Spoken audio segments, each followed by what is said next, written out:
মানুষ মূর্তির সামনে গিয়ে পড়ে অক্ষ আনন্দ বিক্ষোভে আশিস ও গাজ্জামিক। কেউ আবার মূর্তির সামনে গিয়ে পড়ে সনম সনম সনমরি। আবার কেউ মূর্তির সামনে গিয়ে পড়ে হরে কৃষ্ণ হরে রাম।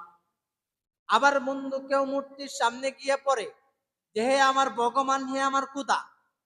ইব্রাহিমের বাবা ছিল মূর্তি পূজারক, মূর্তির কারিগর ছিল। একজন বাবা, নবীর বাবা রে বন্ধু, মূর্তির কারিগর হওয়ার পরও মূর্তি বানায় বানায়া বানায়া বিভিন্ন জায়গায় বিক্রি করে। ইব্রাহিম আলাইহিস সালাম তার বাবাকে জিজ্ঞাসা করেন, হে আমার বাবা জান, আপনি তো মূর্তির কারিগর, নিজের হাতে মূর্তি বানান, 10 হাতি মূর্তি বানাইয়া ওইটারে বিভিন্ন গ্রাফিক্সের রং কইরা ওইটারে বিভিন্ন স্বর্ণ দিয়ে আবার সাজান, ওইটার গলার মধ্যে আবার বিভিন্ন বাবারে বিভিন্ন মালা দেন। আবার ওই আপনি যে মূর্তিটা বানাইছেন ওই মূর্তিটার সামনে আবার বিভিন্ন ধরনের ফল দেন, বিভিন্ন ধরনের ফল ফ্রুট জাতীয় জিনিস রাখেন। এ আমার বাবা, যে জিনিস আপনি বানাইলেন ওই জিনিসের সামনে আপনি গিয়ে বলেন, হে আমার ভগবান, আমি অসুস্থ আছি, তুমি আমারে সুস্থতা দাও। হে আমার ভগবান, আমার ব্যবসা বাণিজ্যের সমস্যা, তুমি আমার ব্যবসা বাণিজ্যের মধ্যে উন্নত দান করো। ইব্রাহিম তো নবী মানুষ, বাবা তো মূর্তি পূজারক, বাবা তো অন্য ধর্মের মানুষ। বাবার কাছে গিয়ে বলেন, হে আমার বাবা, আমার এই যুক্তিতে আসে না। আপনি নিজের হাতে মূর্তি বানাইছেন, মূর্তি বানায় ওই মূর্তির সামনে গিয়ে পড়েন অক্ষ আনন্দ বিক্ষোভে আশিস ও গাজ্জামিক। গিয়া বলেন, হে আমার ভগবান, আমার সংসারে অভাব, আপনি আমার অভাব দূর করে দেন। আবার কিছুদিন পর ওই মূর্তিগুলি নিয়ে নদীর মধ্যে ফেলে চলে আসেন। তো বাবা, এটা আমার জেহেনে আসে না। বন্ধুরে, মূর্তি পূজারক আজর তার সন্তান ইব্রাহিমরে বলে, হে আমার সন্তান, তুমি যদি আমাদের ভগবান আমাদের ক্ষুধার বিরুদ্ধে কথা বলো, আমাদের ভাস্কর্যের বিরুদ্ধে কথা বলো, তাহলে আমি তোমারে ত্যায্য ভুক্ত করব, তোমারে আমার এই অঞ্চল থেকে বের করে দিব। তো বন্ধুরে, লম্বা কথা সংক্ষিপ্ত করে নিলাম।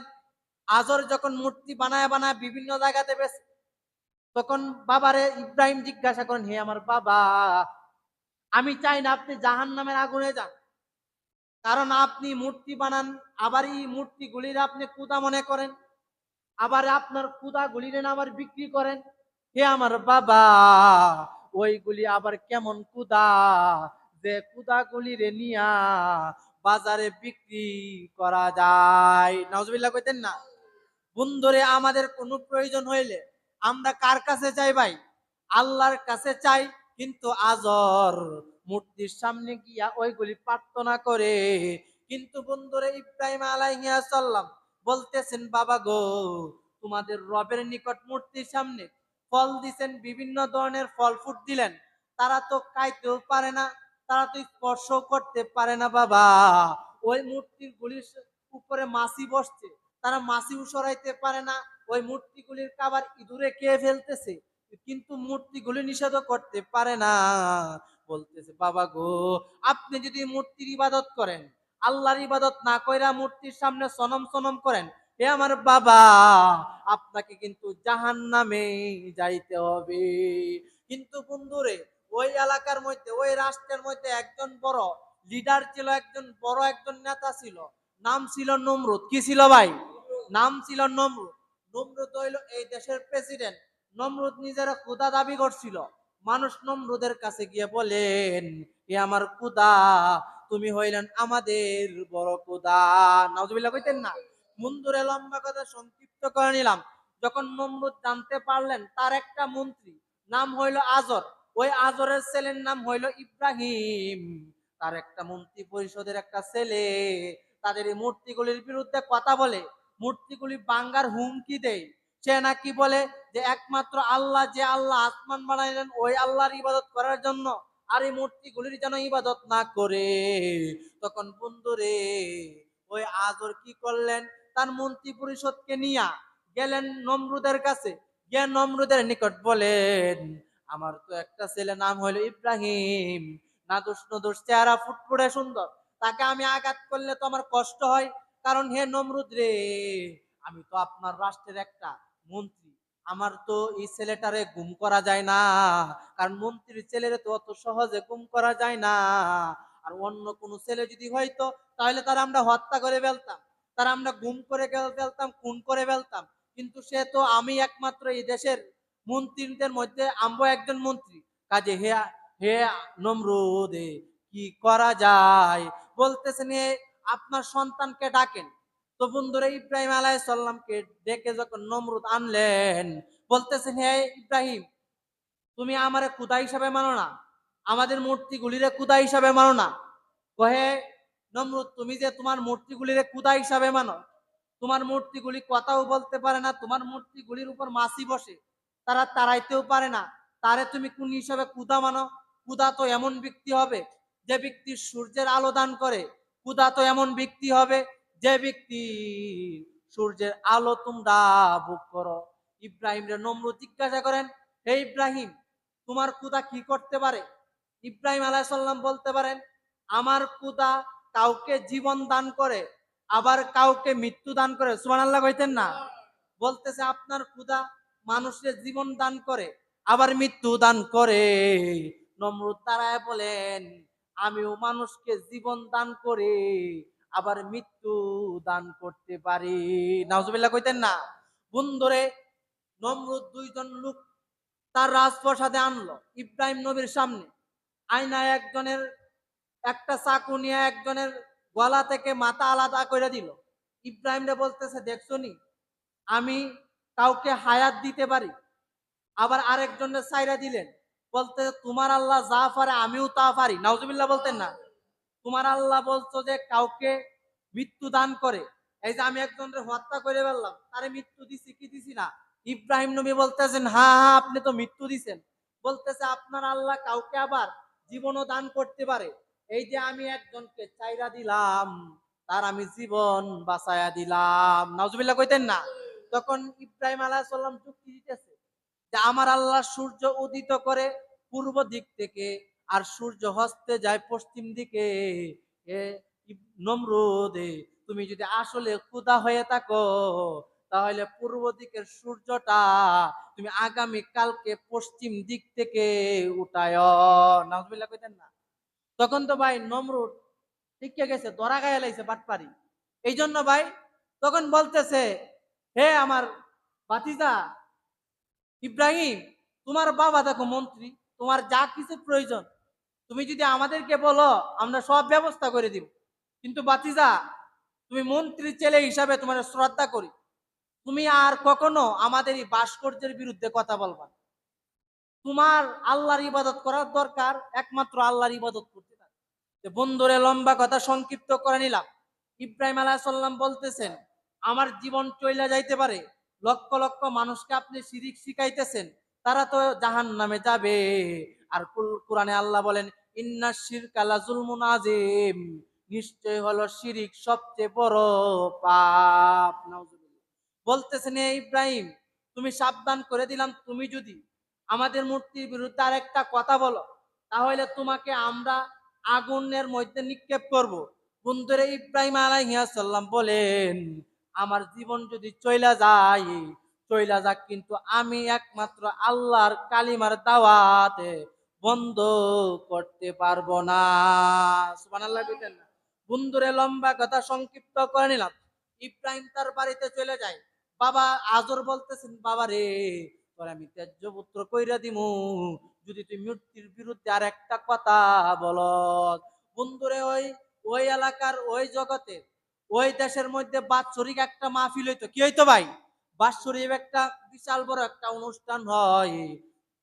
সমস্ত মূর্তি পূজারকরা ওই বাৎসরিক অনুষ্ঠানের মধ্যে যাইতো। সবাই সবাইয়ের মতো বাৎসরিক অনুষ্ঠানের মধ্যে যায়। যাওয়ার পরে প্রত্যেকে বাৎসরিক অনুষ্ঠানের মধ্যে গিয়া মূর্তির সামনে অক্ষ আনন্দ বিক্ষোভে আশিস গাজ্জামিক পয়রা পয়রা তাদের মূর্তিগুলিকে সম্মান করে। এলাকাতে যত মানুষ আছে প্রত্যেকেই নমরুদে যে একটা বাৎসরিক একটা অনুষ্ঠান করে, ওই বাৎসরিক অনুষ্ঠানের মধ্যে সবাই চলে যায়। ইব্রাহিম রে তার বাবা আজর বলেন, হে আমার সন্তান ইব্রাহিম, আজকে তো একটা বাৎসরিক একটা অনুষ্ঠান হবে 1 সপ্তাহ মিলায়া। ওই 1 সপ্তাহের অনুষ্ঠানে কি বাবা তুমি যাইবা না? তোমার মতন হাজার হাজার লক্ষ লক্ষ যুবক এই নমরুদের আমন্ত্রণে ওই জায়গাতে যাবে। ওই জায়গাতে বিভিন্ন গান হবে, বাজনা হবে, যাবা না? বিভিন্ন ধরনের জিনিস পাওয়া যায়। ইব্রাহিম নবী বলেন আনা সাকিম, আমি অসুস্থ।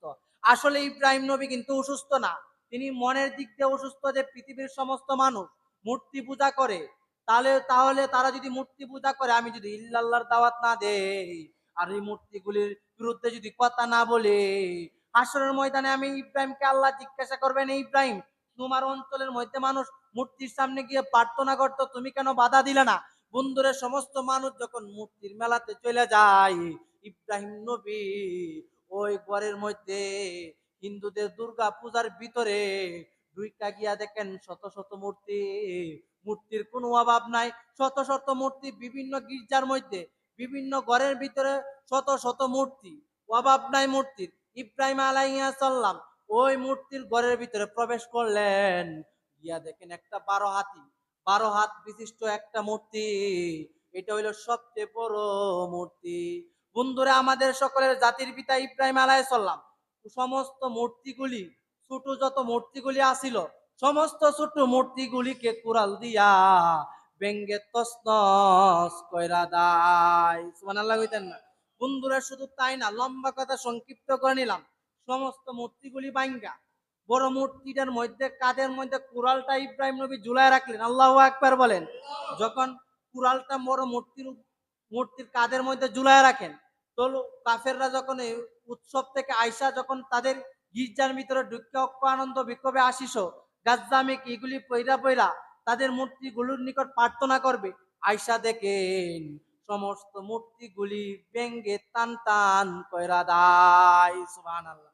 ইব্রাহিম নবী কে জিজ্ঞাসা করেন, হে ইব্রাহিম, আমাদের এলাকার প্রত্যেকটা যুবক তো মেলাতে চলে যায়, তুমি তো বাড়িতে ছিলা, বলো আমাদের মূর্তিগুলিকে কে নষ্ট করছে, আমাদের এই কুতাগুলিকে কে ধ্বংস করেছে? বলতেছেন, হে লোক সকল, তোমরা কি দেখো না যে বড় মূর্তিগুলি ওই মূর্তিগুলিকে ব্যঙ্গে কান কান কইরা দিছে? বলতেছেন, কি বলো? আমাদের মূর্তিগুলি তো লড়তে পারে না, আমাদের মূর্তিগুলি তো চড়তে পারে না, আমাদের মূর্তিগুলি তো কথা বলতে পারে না, তাহলে আমাদের বড় মূর্তিগুলি কিভাবে ওই ছোট মূর্তিগুলিকে ভেঙ্গে ফেলবো? তখন ইব্রাহিম নবী বলতেছেন, তোমাদের বড় মূর্তি যদি, তোমাদের মূর্তিগুলি যদি কথা না বলতে পারে, তোমাদের মূর্তিগুলি যদি হাঁটা চলা না করতে পারে, তোমাদের মূর্তির সামনে যদি কাবার দাও আর ওই কাবার গুলি যদি প্রক্ষণ না করতে পারে, তাহলে তোমরা এই মূর্তির ইবাদত কেন করো? সুবহানাল্লাহ হইতেন না? যখন বুঝতে পারলেন যে ইব্রাহিম আলাইহিস সালামের মূর্তিগুলি ভেঙ্গেছে, বন্ধুরে, লম্বা কথা সংক্ষিপ্ত করে নিলাম, যখন এলাকার সমস্ত মানুষ ঐক্যবদ্ধ হয়ে চিন্তা করলো ইব্রাহিম আমাদের খুদাগুলিকে ভেঙ্গে দিয়েছেন, হে আজর, তুমি তো এদেশের একজন মন্ত্রীর পদে আসো, আমরা চাইতেছি তোমার সন্তানকে এমন একটা দৃষ্টান্তমূলক একটা সাজা দিব, এমন একটা শাস্তি দিব, ভবিষ্যতে যেন কোনো লোকে আমাদের এই মূর্তিগুলি যেন না ভাঙতে পারে। আজর নমরুদকে ডাক দিয়ে বলেন, আপনি যে শাস্তি দিতে চান এ আমাদের বস, আমরা ওই শাস্তিগুলি মেনে নিব। নাউজুবিল্লাহ কইতেন না?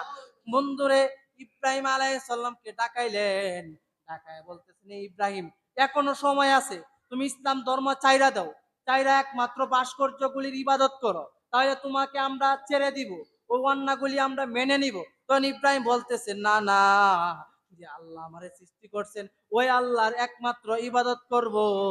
বলতেছে, ইব্রাহিম, তুমি যদি এক আল্লাহর ইবাদত না ছাড়ো, 1 নাম্বার অপরাধ হইলো তুমি আমাদের মূর্তিগুলিকে ব্যঙ্গে কান কান কইরা দিছো, কাজে তোমার শাস্তি হবে, তোমাকে আমরা প্রত্যেকে আগুনে জ্বালাইয়া হত্যা করব। নাউজুবিল্লাহ কইতেন না? বন্ধুরে, লম্বা কথা সংক্ষিপ্ত করে নিলাম, নমরুদ বিশাল এক অগ্নিকণ্ডের একটা শিখা তৈরি করলেন, বিভিন্ন ধরনের গাছের লাকড়ি দিয়া তেল দিয়া 1 সপ্তাহ যাবত ওই আগুনগুলোকে উত্তপ্ত করলেন। ইব্রাহিম নবীকে কিছুক্ষণের ভিতরে হাত পায়ের মধ্যে বেঁধে ওই উত্তপ্ত আগুনের মধ্যে, যে আগুনটা 1 সপ্তাহ পর্যন্ত জ্বালাইছে বিভিন্ন গাছ দিয়া, বন্ধু, ইব্রাহিম নবীকে কিছুক্ষণের ভিতরে আগুনের মধ্যে ফেলে দিবে। তখন একজন রহমতের ফেরেশতা আয়েশা বলেন, হে ইব্রাহিম, তোমাকে তো আগুনের মধ্যে ফেলে দিবে, তুমি আমাকে বলো আমি তোমার জন্য আগুনটা ঠান্ডার ব্যবস্থা কইরা দাই। সুবহানাল্লাহ। বন্ধুরে ইব্রাহিম নবী বলতেছেন, হে ফেরেশতা, তোমার কাছে কেন আমি বলবো আগুনটাকে ঠান্ডার ব্যবস্থা করে দেওয়ার জন্য, ফুলের বাগিচা করে দেওয়ার জন্য? আমার আল্লাহ কি দেখে না আমারে যে ইসলামের কাজ করার জন্য, দিনের দাওয়াত দেওয়ার জন্য আমারে নমরুদ আগুনে ফেলতে চাই? বলতেছেন, হে ইব্রাহিম রে, আল্লাহ তো তোমার দিকে তাকাইয়া রইছে। সুবহানাল্লাহ কইতেন না? বলতেছেন, আল্লাহ যদি আমি ইব্রাহিম রে ইল্লাল্লাহ দাওয়াত দেওয়ার কারণে আগুনে পুরাইয়া আল্লাহ যদি শান্তিতে থাকে, আমিও ইব্রাহিম আল্লাহর গোলাম, আগুনে পুরাইয়াও শান্তিতে আছি। সুবহানাল্লাহ। বন্ধুরে লম্বা কথা সংক্ষিপ্ত করে নিলাম। যখন ইব্রাহিম নবীরে আগুনে ফালাইবে, তখন আল্লাহ জাল্লা শানুর আর সহ্য হয় না। আল্লাহ আগুনরে বলেন, ইয়াকুনি বারদাও ওয়া সালামান আলা ইব্রাহিম। হে আগুন রে, তোর তো ক্ষমতা হইলো তুই যে কোনো বস্তুরে পুরাইয়া দেস, কিন্তু হে আগুন, আজকে তুই এর ব্যতিক্রম করবে। আমার বন্ধু ইব্রাহিম রে আগুনের অগ্নিকুণ্ডের মধ্যে ফেলতেছেন, কাজে হে আগুন, তুই আমার বন্ধু ইব্রাহিমের জন্য ফুলের বাগিচা হইয়া যায়। সুবহানাল্লাহ। বন্ধুরে যখন আল্লাহ তাআলা বললেন, হে আগুন, তুই ইব্রাহিমের জন্য ফুলের বাগান হইয়া যায়, আমি ইব্রাহিমরে পালতে দেরি, সঙ্গে সঙ্গে ওই আগুনের কন্ডগুলি ফুলের বাগানে পরিণত হইতে দেরি হয় না। সুবহানাল্লাহ। এই জন্য ভাই আমাদের প্রয়োজন হইলো, দেখেন ভাই, ইব্রাহিম আলাইহিস সালাম কইছে যে তুমি ইল্লাল্লাহ ছাইরে দেও, তোমার সব দিব।